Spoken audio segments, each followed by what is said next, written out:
we are observing the International Day of the World's Indigenous Peoples.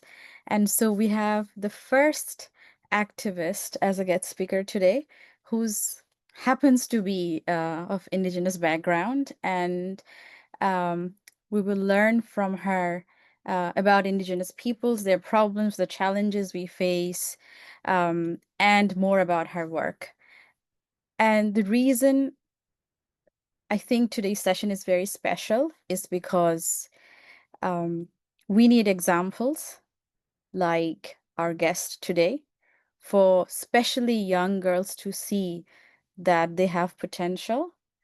And it is important to know about what a lot of the communities have done to their Indigenous people. I think there is a massive lack of awareness, which really I find is concerning. So we're going to talk about that. So without further ado, without further delay, I'm going to welcome our guest, Muktasree Chakma. Welcome, Muktasree. I know your name is Sathi, so I'm going to call you Sathi. Yes, please feel free to. Yeah. Sure. Thank you. So I'm going to take a few minutes to say a little bit about your background because I want everyone to know all the amazing work that you have done and continue to do. Muktasree is an award-winning journalist, a feminist rights activist, and researcher. She founded the Supporting People and Rebuilding Community SPaRC, which is an indigenous women-led organization based in Chittagong Hill Tracts, which is in Bangladesh. This organization focuses on eliminating discriminatory practices against Indigenous people, women, and girls to ensure justice locally, nationally, and globally. The organization builds capacity, conducts research, shares data, intervenes, and engages with various stakeholders and forge movement from a feminist and Indigenous lens. She is a core group member of the long-standing organization Sangat, a feminist network, and a general board member of Action Aid Bangladesh. She has worked with Australian development organizations such as the International Women's Development Agency and many others. There's a lot that Sathi has done. I'm going to very quickly touch on a little bit more because this is important. We need to celebrate milestones. Um, Sathi has played a vital role in building movement, redesigning, and replanning the philanthropic feminist rights and development arena. Her contributions are deeply rooted in using Indigenous and feminist points of view. Once again, this is lacking in most countries that I know, so it's very important.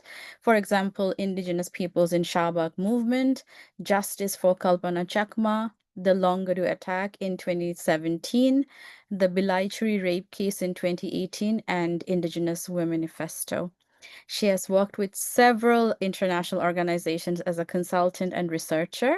Her research has been published internationally, including Minority Rights Groups International, London, the Asia Indigenous Peoples Pact. She has been a journalist with leading Bangladeshi newspapers like the New Age and Dhaka Tribune, which covered human rights issues, and the International Crime Tribunal there, which is which has been quite popular and controversial in the media.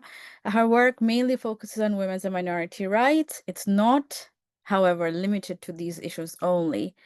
Um, I'll finish by saying that Muktasree is Bangladesh's first Indigenous woman to win the UNICEF MENA Media Award and being the first Indigenous woman to be selected as Senior Indigenous Fellow and a Fellow of the UNOHCHR Fellowship Program, Acumen Fellowship Bangladesh Program, and the Swedish Institute Sweden. So that's a long list of achievements, Shati. Um, Thank you so much for joining us. I know there's more that you do, but I will encourage everyone to look you up and go through all your achievements to find out more and feel inspired. I will start by asking you to tell us a little bit about yourself and what inspired you to get involved with this sort of work. Thank you so much, Lamona. And Thank you so much for the introduction. It's very kind of you. I just want to say that, achievement-wise, it may sounds a lot, but I do think that it's not because I'm almost 40, and when you come from a indigenous background and you go through systematic operation in your life, the things that we achieve, most of the time it's being highlighted because there is a notion that whatever small amount of achievement that the indigenous people achieve, they think that it's a huge issue. How come this indigenous girl achieved so many things? I'm pretty sure that there are so many, and please forgive me to say this so bluntly, so many white girls or so many mainstream girls from the country that I'm coming from, Bengali women, when they're achieving the same thing, maybe it's not that much. But thank you so much for your kind introduction. So for the audience here today, thank you for joining. And I also want to really thank Global Activist Network for inviting me to share my experiences and I think to provide me the platform to sort of unburden myself, because every time we speak, we also feel like there is a huge burden from our chest. Also, we are passing through, we are sharing our good memories, bad memories, and everything. So thank you so much, Global Activist Network. I belong to the Chakma indigenous communities, and I come from Chittagong Hill Tracts. And Chittagong Hill Tracts is the indigenous dominated area in paper nowadays, but in 70s, 80s, it was an indigenous dominated area. And Chittagong Hill Tracts always has been the most militarized area in Bangladesh. It has seen the armed conflict. It has seen the mistrust and disrespect and the systematic oppression against the indigenous people just because they are indigenous. And they don't belong to the Bengali identity. They don't belong to the Bengali Muslim identity. So I come from that background. My father belonged to the Chakma community people, but my mother belonged to the Bengali community. So I grew up in a mixed culture settings, but heavily influenced by the indigenous people's culture because of the patriarchy, right? So even in the indigenous people's community, the patriarch is there. Um, what interested me to come to the activist area, and most importantly, the identity I hold very much closely, that is being an indigenous feminist activist. I think it's because from the very childhood, I saw that how my daily life is being affected because I belong to the indigenous community people. And because of my other identity, because I grew up in a mixed culture. So there was always a pushback from both the communities, both the Bengali community and the indigenous community. They are like, oh, you are not 100% indigenous. The Bengalis are, no, you are not 100% Bengali communities people. So I grew up with this identity politics and how the identity also shape your daily life. But because my childhood was very much with the indigenous peoples community, in the surroundings of indigenous community, I saw how the indigenous peoples are suffering every day. And it affected our life as well. My father was arrested. He was in preventive detention when we were very young, like 8, 9 years old, which shaped my path to go for the study, for studying the law. And then later on, I also saw that how our annual celebration, the biggest celebration of indigenous people, are getting impacted because there was always communal attack was happening. how Yes. the land is being grabbed of the indigenous people out and how they are being displaced. So all these everyday incident, it's not a suddenly a big incident happened in my life and it changed or directed me to become an indigenous activist. It's like every day happening that sort of put me into this path to become an indigenous activist first. I must also acknowledge that I was the activist for first the indigenous right and later on became indigenous feminist as well. So yeah, that's how it happened, Lemona. Thank you so much. And I would like to say that there might be very few activists like yourself who has seen the struggle, continue to see what's happening to the indigenous peoples, and whatever you achieve is a lot. It's a Thank you. great honor for all of us. We would like you to be very blunt and blatant, and we would like to know the truth because we're setting a record of your narrative, of your journey. We're recording our session because you are in a different time zone. I'm in a different time zone. My other team members. We would like people to watch what you share with us today. We would like to know as much as possible. And I'll just add a personal anecdote of my own life. My father was posted in Chittagong Hill Tracts in the 70s. It was an Oh, insurgency wow. area. Um, so even though he was in the police at that time, even though he uh, even though he was posted on behalf of the government, he witnessed firsthand what was happening, and he Mm, shared stories with me. And as a very young child, that stayed with me. So I'm mm. always particularly very interested and very cautious of what's happening to our indigenous communities. So I know it's a very complex situation. Um, for our wider audience, it will be very helpful if you highlight some of the major challenges that indigenous peoples in Bangladesh face. The first major challenge that the indigenous people of Bangladesh face is about their identity again, and it is about their recognition as indigenous peoples. So we have been there in Bangladesh, we were there, and we will be in Bangladesh, doesn't matter how much oppression is there. The problem is that we are not being recognized with our own identity.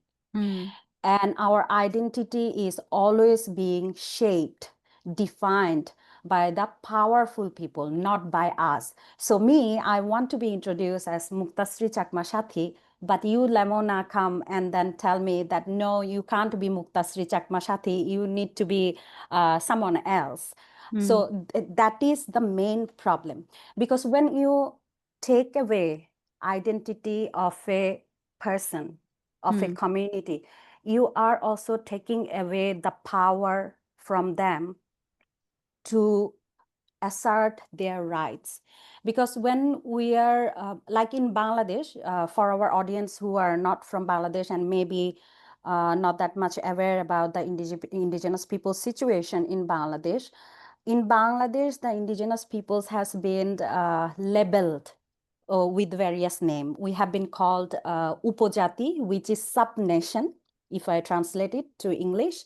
We have been labeled as tribal. And then we also, the very last time we saw when the Sheikh Hasina government was in power, we saw that we have been labeled as ethnic minority.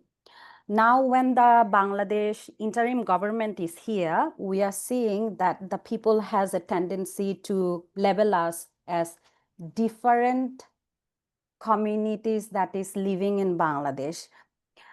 But if you ask indigenous people, they want to be introduced as indigenous peoples. And that absolutely. and that has like we have our points because Mm, when we are claiming our identity as not only from a particular community. So my title is Chakma. I'm not just saying that I'm a Chakma person. I'm saying I'm an indigenous person.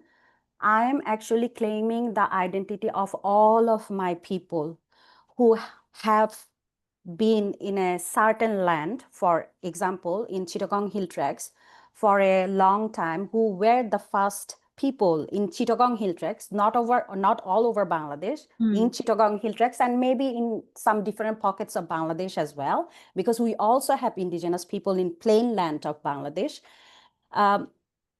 We practice a different sort of lifestyle and livelihood.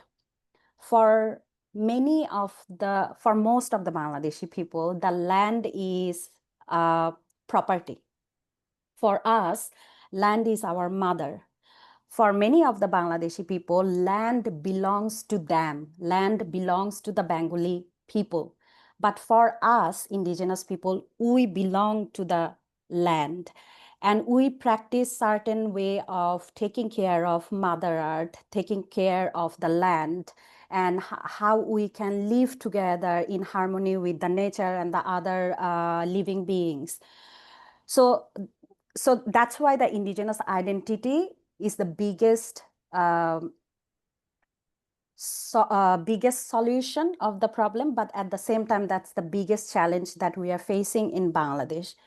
All the other problems, that the land eviction or land grabbing, violence against indigenous peoples, I think all of these violences against indigenous people would be minimized once we recognize that we have respecting their way of land rights. You will respect their way of living.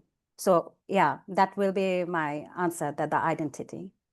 So I will ask you a follow-up question. From what I have seen in the media, would you agree that all these sort of all these steps to define the indigenous communities with different terms?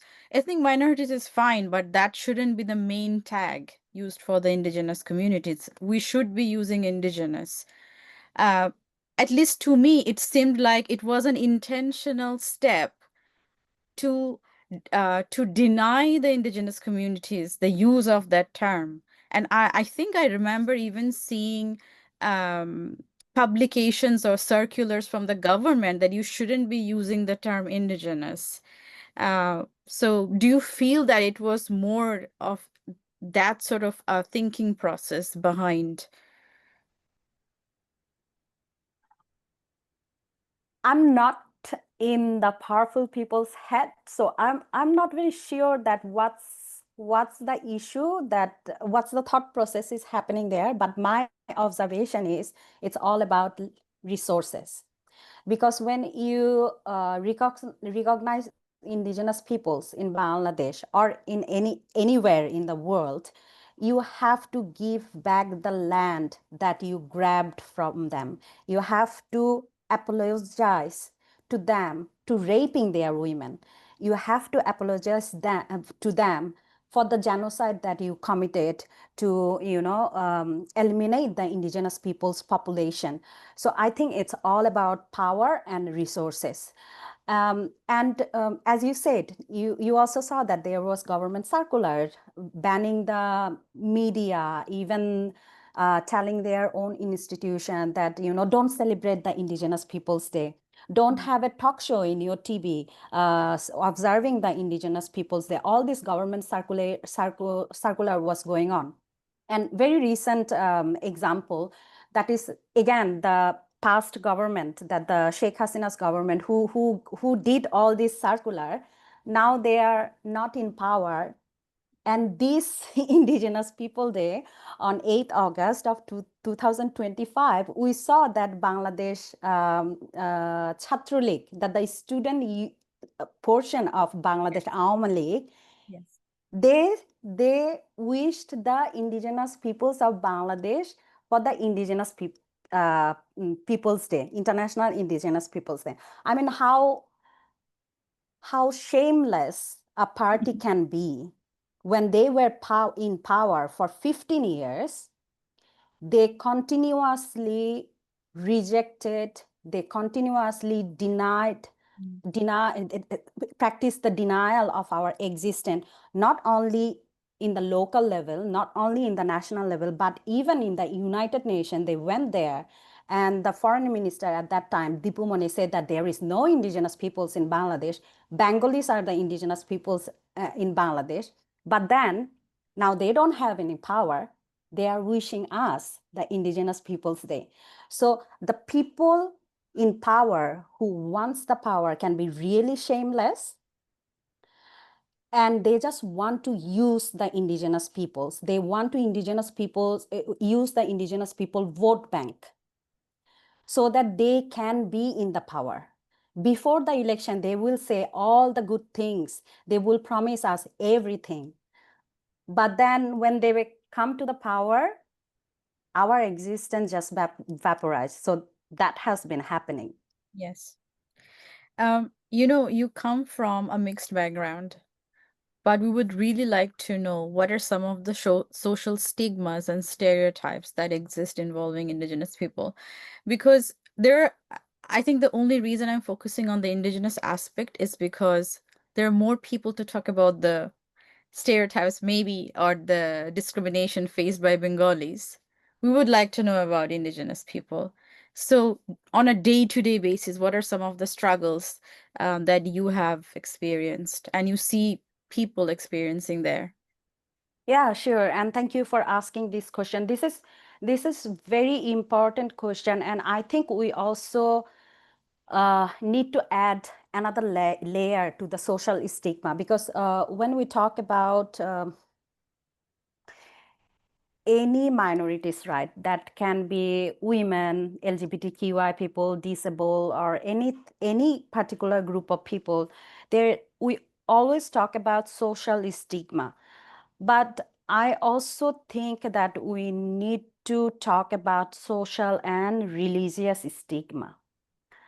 Because in a country like Bangladesh or any other country where religion is playing a very big role, very vital role in dictating how your social life would be, it's not just social stigma, it's a social and religious stigma is there. So for an example, that the indigenous peoples, they practice religion and the animalism side by side. So an indigenous like me, I am a Chakma. Religiously, maybe I am Buddhist, but also at the same time, I also believe that the sun and the earth and the water is the god and goddesses, just like Buddha is there. So we practice these two things side by side. And there come the first social and religious stigma that we don't belong to for Bangladesh, we don't belong to the Islam religion. So when you go to rent a house, or when you are just a student of university, for the Muslim student, there is a prayer room, but not for the indigenous or other minorities. Forget about the separate prayer room. Even if they are holding, or if they are doing performing their rituals in their own dorm room, then also it become a problem. Yeah, so that is one thing. The other thing is food habit, the way we dress ourselves, we wear our particular attire. So that's a huge issue. The way we look. So I was exempted from this social stigma or challenges, because I sort of don't have the indigenous people's feature that my community, my dad's community have. But in my life, I saw so many times that my friends who has the Chakma feature were being bullied for having flat nose, for having smaller eyes, that sort of way. And also they are being treated in a very disrespectful way. So in Bangla, when you are talking to a unknown person, you always use apni. Yeah, that's like sort of like Mr. and Mrs. or Sir and Madam, that sort of way of conversation. But then most of the time, the Chakma people, if they are not dressed in a certain way, if they are not speaking very good Bangla or very good English, then they are always being called tui to me. They are always Mm. being referred as, and which is the like the lowest level of um, approach you can do to the other person. So that's also happened a lot. Recently, we are also seeing that it's not it's day-to-day life, but it's also extended because there is the indigenous peoples are also going also becoming the indigenous entrepreneur. So there Yeah. are restaurants, or there are there are the fashion designing Yes. houses of them. And we also saw that there are lots of social stigma, which area they are having their business, lots of pressure, the mob justice are happening against them as well. One of the things, thank you so much for sharing all these. One of the things that I have experienced is, which I don't like, indigenous people calling themselves Pahari, which means from the hills in Mm. Bengali. And even though I think it has become so overly used that people have become comfortable with the term, but I think it stems from an area of discrimination because an indigenous person may belong to a certain region, but as long as they're Bangladeshi, they can exist anywhere in the country. So they shouldn't be defined by whether they're from the plain land or from the hills. And they have always they themselves will describe, like young girls will say, oh, I have a flatter nose, I have a more slanted eye, this sort of things. Uh, and I don't know if I'm sure you have seen them. I have seen mainstream social media adverts where a very popular actress is playing an indigenous character, but an indigenous girl was not taken for that role. It was shot in that region, the character was indigenous, but a Bengali girl was hired to play that Yeah. role. Um, Yeah. so I think it says a lot about the mindset of people who are, doing this. Um, so a little bit on the political side, from your experience, has there been a violation on the rights of indigenous people to self-determination in Chittagong Hill Tracts? Mm. Um, Thank you, Lemona. I just, before I answer your question, I just want to say that I think we, the first thing we need to understand that who is comfortable with what term.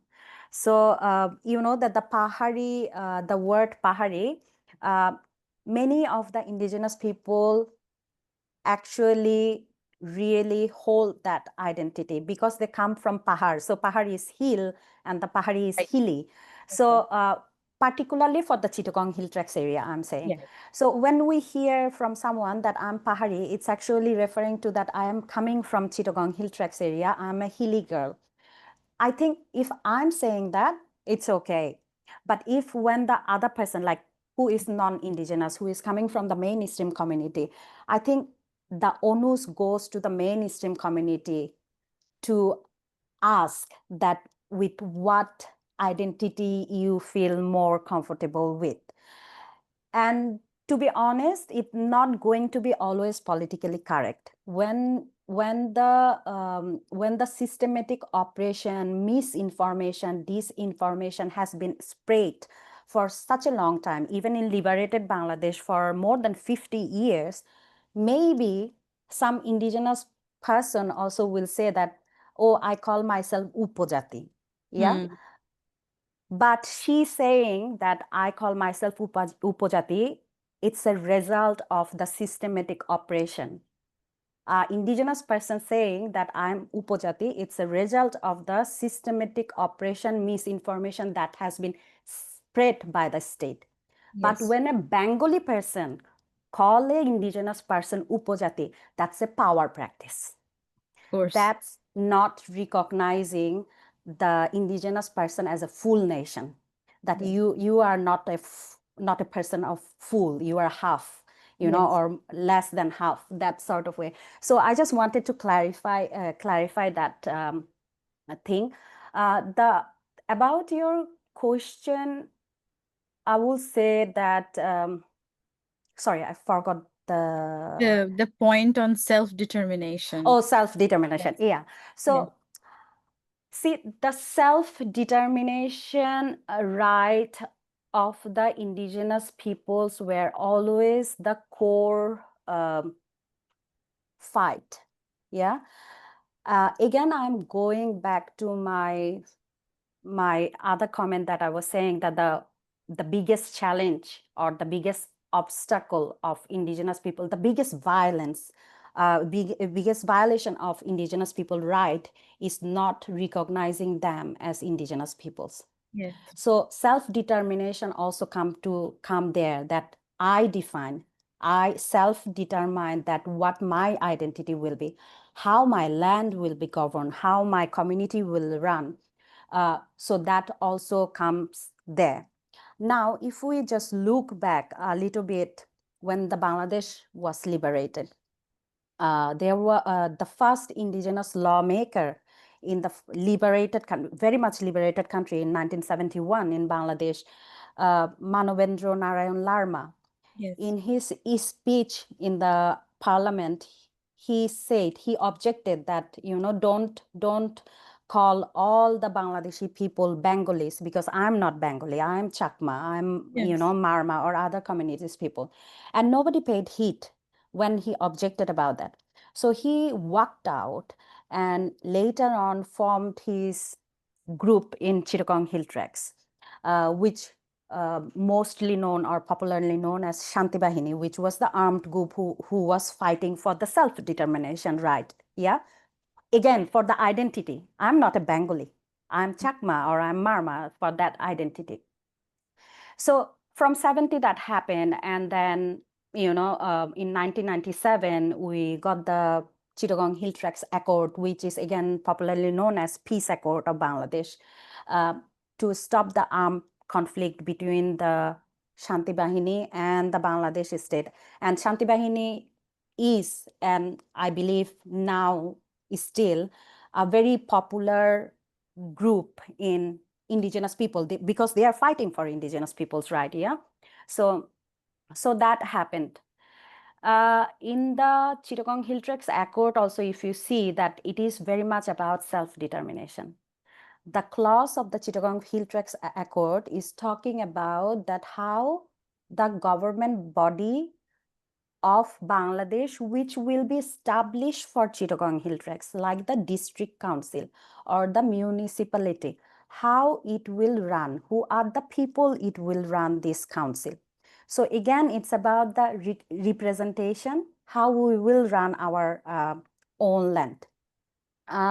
So the self-determination, when we hear the word, most of the time we get scared because we think that it's a threat on the sovereignty of Bangladesh, which is not the case. Mm. University, we call them autonomous body. Yeah. We don't get afraid or scared of university calling them autonomous body. They are practicing their self-determination right. So it becomes a problem when the indigenous peoples are saying that we want to practice our self-determination, because somebody is spreading the fear, the mistrust, the disrespect. And now the question will be, who are this somebody? Who are gaining from this disrespect and the fear? If I name, it will be the political group who are in the power. And unfortunately, it always, till now, since the Bangladesh got liberated, till now, it's always the government who is spreading the fear against the indigenous people to the mainstream community. So the mainstream community, Bengali Muslim people are a pawn. The indigenous peoples are also a pawn. And why they are doing it? Because they can then grab the land.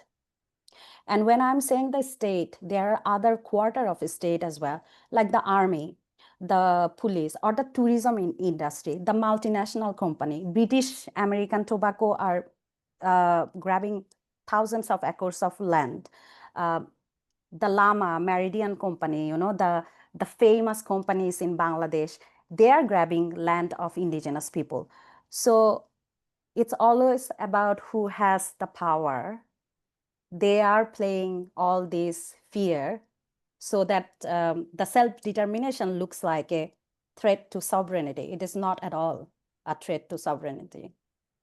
Thank you so much. I mean, the more you're answering, I have a lot of questions coming in my mind.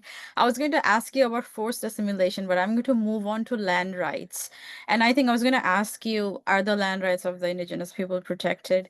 Obviously, the answer is no. You have touched on it already.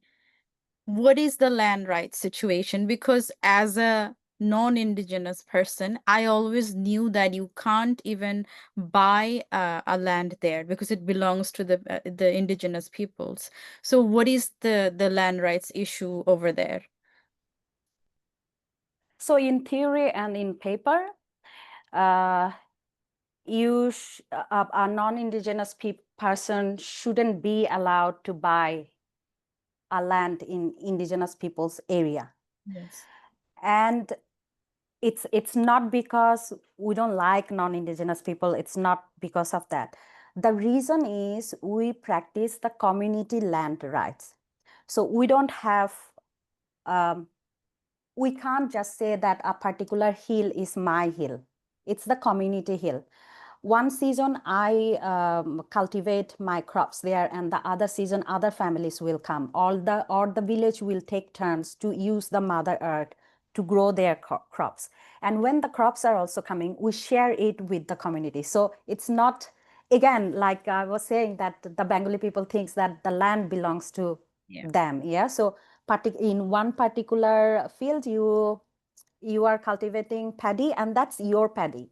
Yeah, But it's more like a feudal ownership system that yeah, Bengalis have as yeah, opposed to and the indigenous. yeah, yeah, and it's also like personal property or family property, that sort of thing. Yes. Whereas the indigenous people, it's like community property. You are growing some crops, you come back and you share it with the community. So that was the situation. I'm not saying this is still the situation and everyone is practicing that. No, that was the situation. Yes. And nowadays, because the land rights of indigenous people, the community land rights of the indigenous people were not recognized, neither in the constitution or any other law in Bangladesh, not with proper safeguard. So nowadays, the indigenous peoples are losing their community lands. So the community lands either being grabbed by the state, the tourism company, the multinational company, the military, or whoever wants to grab it. Even a non-indigenous person now can go and buy land there. So that is happening. We are losing the community land. And also, it's a part of your forced assimilation question. Also now the indigenous people, they need to survive, yeah, they need to protect their land. So now they are practicing naming their community property to individuals' name. Okay. So this is a practice that is coming from the forced assimilation, because we saw that we are not being able to protect our community land within the national laws that are here. So what are the other ways we can go to protect our land? So my village land, maybe I'm naming them or documenting them by my name. So that is that practice is happening when we saw it for many years now. Um, the other side of this land practice is a bit critical on our own indigenous system.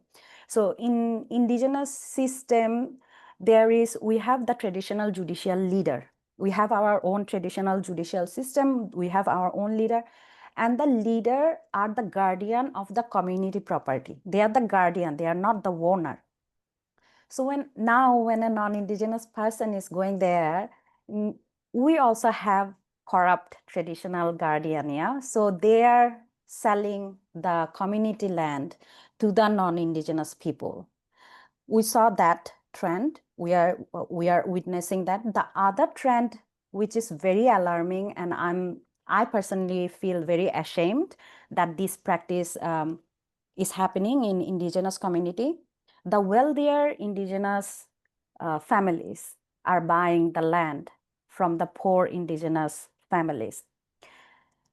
Then the wealthier indigenous families are selling it to the non-indigenous people with triple profit, more profit. So that practice is also we are seeing, and I personally very much against it, and I feel ashamed that we adopted that practice through forced assimilation or the corruption or greediness of our own. I say it commonly, the Bengalis have corrupted some of the indigenous people. That's what I say, and that's what I, to some extent, believe as well. Um, Yeah. I'm going to come back on this point again because I have follow-up questions on this. Well, I'm just going to ask you right now anyway. Um, I just wanted you to clarify, like, so you see, the first question is, the community ownership of lands. Do you have any statutory instrument that protects you in ensuring that you're going to use and worship and sort of survive on this land as a community? Do you have any statutory instrument that gives you that power? Yeah, of course. Like the international, if I go to the international law, which was ratified by Bangladesh government, that is ILO Convention 107. Yeah, and there it's because we ratified, Bangladesh ratified the ILO 107 convention. There is a international what's the word? There is an international safeguard. But also even in the Bangladesh law, for example, that the Chittagong Hill Tracts Regulation Act 1900, that also talk about the indigenous people's land, how those lands are being protected.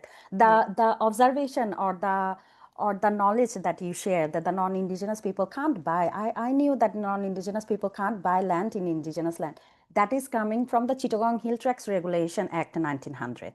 Yeah, and there are so many other laws. I can't name them on top of my head now, but I But can there obviously are share. laws that give you that Yeah, protection. yeah, so I can share the references later on if you want to share it with the audience. So Yes. there are statutory, but I also want to clarify that the ILO Convention 107, after a certain year, again I don't remember the year, but it became the ILO Convention 169. So the problem between the ILO 107 and 169 basically was that it was talking about it was the ILO 107 was more like assimilate them or integrate them to the mainstream, whereas the 169 was respect their rights, respect their way of life. But in the United Nations, our global leaders, they decided whoever ratified 107 by default, they will also come. They also follow the 169 convention.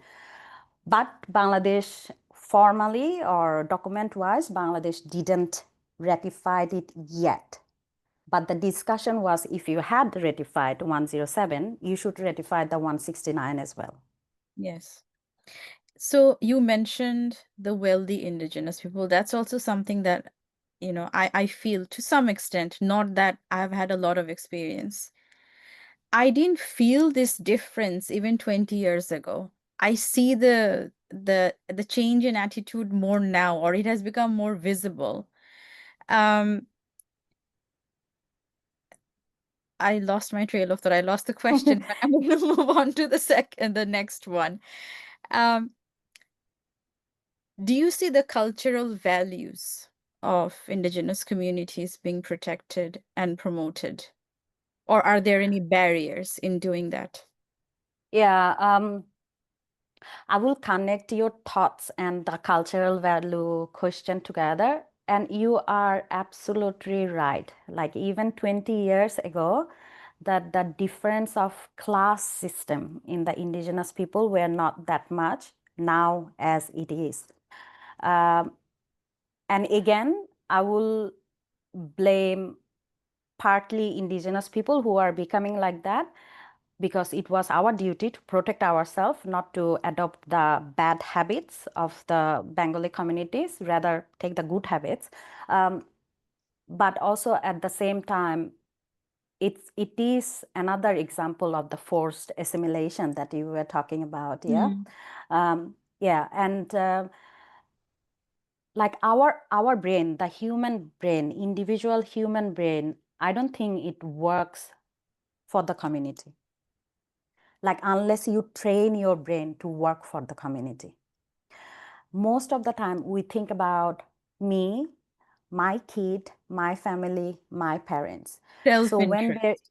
yeah. So when there is like the, that the operation is, the pressure is high, the people, the indigenous people who became wealthier, they wanted to protect their family. And how you protect your family? You have to gain power, you have to gain money. So they found their way. Who didn't, who they didn't. So that's I think one of the thing. And the cultural values, about the cultural values, uh, from the government, there is a law which was passed in 2013 that I forgot the English name. The Bangla name is Khudro Nigoshti Bishoyak Sanskritik Bishoyak Ain. Right. Yeah. So that passed. So that in a way protect the cultural rights of the indigenous people. And based on that, there was also uh, the tribal cultural institutions were being governed, and there we saw several really good steps from the government to protect the culture. Yeah, that's a good thing that the government did. Yes. But at the same time, it became, the culture became the definition of singing, dancing, dress, and being a part of museum. Yeah. So it didn't take any step to actually respect, but it rather worked for for for creating a fantasy about indigenous culture. In the airport, showing that Bangladesh is not a homogeneous country, and showing their features and stuff, but then grabbing their land on the other side. So I'm I have a mixed feeling about how the government is working on the cultural values. I think their government had a lot of scope to do real change and actually gain the trust back from the indigenous people through this act. But we didn't see. Yeah, they could have done more. That's the Hmm. that's the thing. Yeah. Do you feel there is a general lack of awareness of these things? That people just don't know. So they assume that that's how indigenous people are. I used to think that. I used to think that people doesn't know. But then when the August revolution happened, July revolution happened last year, the Yes. monsoon revolution, we saw so many people are raising voice for indigenous people's right. Yeah. They were quoting Kalpana Chakma. The Mm. Kalpana Chakma uh, whose name you can't even say unless you are coming from the activist background. You can't even utter in Chittagong Hill Tracts. You face the persecution and everything. That Kalpana Chakma became a name in every household during July. So people know about indigenous people's right. People know about Kalpana Chakma. People know about other things, like Yes. how the military work there. During the July Revolution, there were so many things like, the military should go back to barrack. The people, even the far right, they were saying that, oh, they do the same thing in Chittagong Hill Tracts. Now they are doing the same thing in Dhaka. So they know. But again, they used us during the July Revolution because they also wanted to show that how this July Revolution is a people's movement. Every identities of people are coming there. And once the July movement over, that the fascist government has been thrown out, where are we now?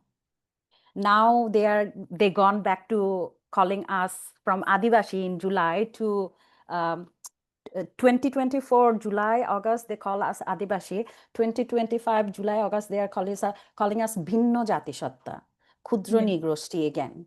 So I used to think like that, but now I think they know about us. But it's just they don't want to share the resource. They don't want to give us what we own, not even their thing. We own that, and they don't want to give us that. Thank you so much. My question came back. So there must be like, just like there are some who are just thinking of their own interest within the community, there must be people who are fighting and trying to make a change and doing all this. So this land grabbing and all that, and I've seen where I think Meridian or some of one of the bigger hotel chains seized land from the Mro community, leaving them absolutely like destitute. Have these ever been challenged in our courts? Are you aware of any sort of sort of uh, s- public interest litigation or that sort of thing? Yeah, it did. So one of the biggest cases has happened with the Lama company, I think. That was when they were encroaching land in Bandarbon, and there were villagers who were evicted because they were being threatened by the laborers of Lama and Meridian company. But also at the same time, there is the example of Kalpana Chakma case. Yeah, the Kalpana Chakma case has been going on for years, like more than 20 years, 23 years. Uh, there were the police investigation officer were changed more than 30 times. Still, they couldn't submit the report, the final report. And then recently, just before July happened, I think it was in April 2024, the Kalpana Chakma case was dismissed after more than 20 years of legal fight. And that case was mainly led by the Indigenous Peoples activist and BLAST, the Bangladesh Legal Aid and Services Trust. Yes. So we saw that. But also there are other cases which has been filed.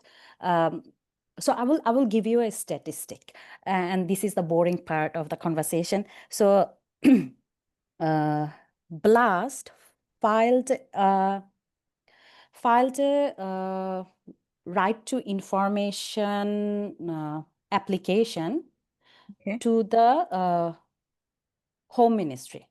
Okay. Yeah, and they ask that how many cases how many cases of violence against Indigenous women were solved. Yeah. Uh, from 2007 to 9. Just give me a minute. I'm just trying. I don't want to give the wrong. Yeah, I got it. Just give me a minute. I just don't want to Sure. misquote this statistic. Yes, so got it. So the blast asked the Home Ministry to give answer that from 2010 to 2011, how many verdict was given to the women and children in the Women and Children Repression Prevention Tribunal. So the violence against Indigenous women cases. The Home Ministry gave the answer that 57 cases were filed by the Indigenous women, and not a single case gave a verdict against the perpetrator. Hmm. And we must remember the cases of these 57, all of them will be the grievous crime, the serious crime, the rape, murder, murder after rape. Yeah, because the Indigenous women don't go to the police for multiple reasons, language Unless it's barrier an and extreme everything. situation. Yeah, exactly. Even in the extreme situation, we have to go through such a long process just to make the family understand that why we need to file the case. So these 57 cases were filed, not a single verdict was given. So that might give you the answer that, Yes. yeah. What about languages? We are a nation who fought for our mother tongue. Uh, do you see that indigenous languages are disappearing? I've seen many of my friends, family, wider family from the indigenous community uh, speaking quite well Bengali and even adapting the colloquial Bengali that people use on an Mm, everyday basis. yeah. And I think I've also noticed very young children an affinity to adapt to the mainstream culture, that I will feel more included if I am demonstrating traits that mirrors the Bengali culture. Mm. Do you feel that languages are disappearing? People are losing interest in holding on to their mother tongue. I was very, very concerned about indigenous language being, disappearing maybe 10, 12 years ago. But in recent year, for last 3, 4 years, I'm really hopeful that the language will not disappear. And the government doesn't get any credit for that. Not a single credit. Mm. It's the indigenous youth of the newer generation, even from my generation, earlier generation, who have been trying to protect the indigenous language. And the more the state operation will happen, this fight will get bigger and bigger. The indigenous youths will come out more and more. So nowadays, I'm very hopeful that it's not going to disappear.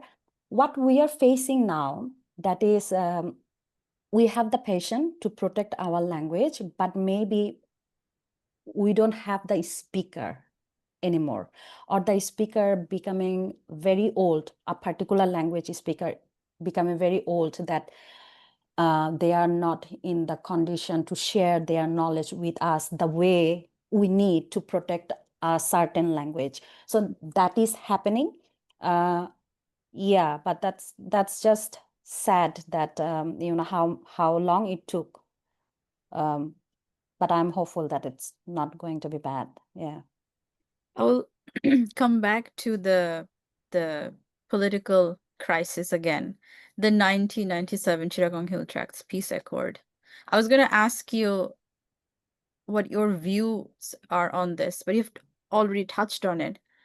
I'm going to ask you, do you feel it is still an effective instrument to ensure rights? Or is it outdated? Do we need something new? I don't think it's outdated. I think it's very much relevant. There can be certain debate on certain clause. Yeah, like nowadays in Bangladesh, there is a big debate that in 1997 the accord didn't even say indigenous people. Why now they are claiming indigenous people? In 1997, the indigenous people were not in the global legal word dictionary. Yeah, so no way 1997 the Chittagong Hill Tracts leader knew that to use that word. Uh, that idea of indigenous people is a evolved idea that happened internationally, and then we felt that yes, this is the identity, this speak to us. And let's not forget about the colonialized way that the trickle down happens.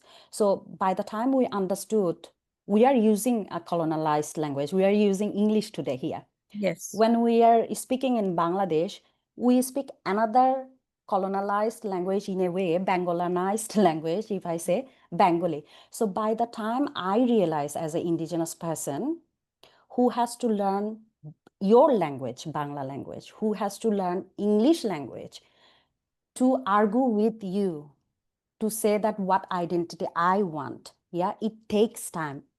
The understanding just doesn't come as maybe it comes to you. Yeah, because you have the privilege of you learn the Bangla from the family. Yes. So that's how it happened. The indigenous people's identity, when it happened internationally, it came to Bangladesh, and we said that yes, it speaks to us. That is our identity. So nowadays, in 1997 peace accord, there is a huge debate that the accord didn't call Chittagong Hill Tracts people indigenous people; they called it Upajati. So why they are now so against of being called as upajati. So this is the reason. I want to clarify that. The other thing is, this is my, this is my criticism on 1997.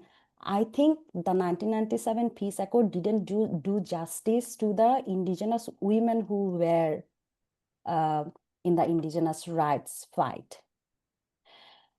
Because it recognized the armed soldier, they were fighting the male armed soldier, yeah, of Shanti Bahini. But Yes. what about the wives who lost their husband, their son, their father? Or what about the women who were cooking, rice and everything, feeding the whole battalions of Shanti Bahini when from 70 to 1997? So that is my criticism, that I don't think 1997 Peace Accord did justice to the indigenous women who played a very crucial, very important role for the peace and security in Chittagong Hill Tracts area. And they are still doing it. Yeah. So that's one thing we can talk about it. We can discuss about it. Apart from that, all the other clauses, that has a clear guideline that how the institution will build, how there should be a land commission to resolve the land dispute between the Bengalis and indigenous people. And even if you look back into the speech of then Prime Minister who signed the peace accord, she said that, Sheikh Hasina, I'm talking about Sheikh Hasina, she said that in Chittagong Hill Tracts, Bengali and indigenous people will live side by side. And our indigenous leaders are sitting with her, yeah? They signed the contract after that. So we agreed to live side by side. But the problem is that, are you giving us back what you take from us? Or are you even willing to negotiate? Yeah. Okay, you took 50 acre, but at least you have to say that, okay, I'm giving you back 30 acres or something. You don't even want to give me a 1 inch land back. So yeah, I think 1997 is still can work if there is the good intention of the people and the state who needs to implement it. So, I have so many questions that I would like to ask you, but I'm just conscious of the time. Whenever I try to look into the communities and the issues that the communities face, it just makes me so frustrated at times. It's difficult to hold on to hope when you see so many things are wrong at so many different levels. What is your advice? What are your top recommendations? What can we do to make the situation better? They can be very specific suggestions or very high level, whichever you feel comfortable. That's a very heavy question, loaded question. And I'm going to answer very shati way, maybe. Whatever comes to my mind, it Yes. also comes out through my mouth. Be the feminist you are. Yeah, the first answer that came to my mind when you ask me this question is just be angry, keep being angry for all the injustices that is happening in the world, not only just in your area, Mm. but all over the world. If an indigenous person can't feel the pain of a Rohingya person, that the injustice will prevail. If you can't be angry if you can't get angry for what happening in Palestine while you are sitting in any part of the Israel, the injustice will be there. So keep being angry and just try to use your own power network to talk about it, to find the solution. Sometimes it will be difficult and the solution won't come in one dialogue, but to have the discussion going on, to have the decency to talk to each other without getting angry, just to listen. that what's happening from your side, what's happening from my side, to find a middle ground, to find a middle space where we can come together. I think that will be that what will be hopeful and gives me hope, because I see it in SPaRC work a lot. I see it in my mentors who guided me, advised me in my life. It's always about talking, respecting, and find a middle ground that can work for both parties. The other thing I will say that we need to build our capacity. Being passionate is good, but when you know how to fight back with your passion, it's amazing. Yes. When I learned the Bangla or English language, and now I'm using this very colonialized, Bengalanized tool to Yeah. fight back, it's amazing. So a Chakma boy from a remote village, he is very passionate, but maybe he is not putting enough time and effort to build his capacity. So that is another thing maybe we can do as indigenous person. Yeah, for the Bengali people, I will say, or the non-indigenous people, the mainstream people, I will just say that just listen to the stories, and you don't need to be connected, or you don't need to feel like it's related to you. Sometimes the stories that indigenous people tell, it will feel like it's not true. It's not true for you, but it's very much true, like living truth for the indigenous people. You have no idea how how many sorts of incidents the indigenous people face. So just listen to their story, and be open that to another experiences, even if you don't faced it in your life. Yeah. Thank you so much. Um, we need to celebrate what you have achieved. So, can you please share some of your biggest highlights or achievements working in this field, and how do you see the future?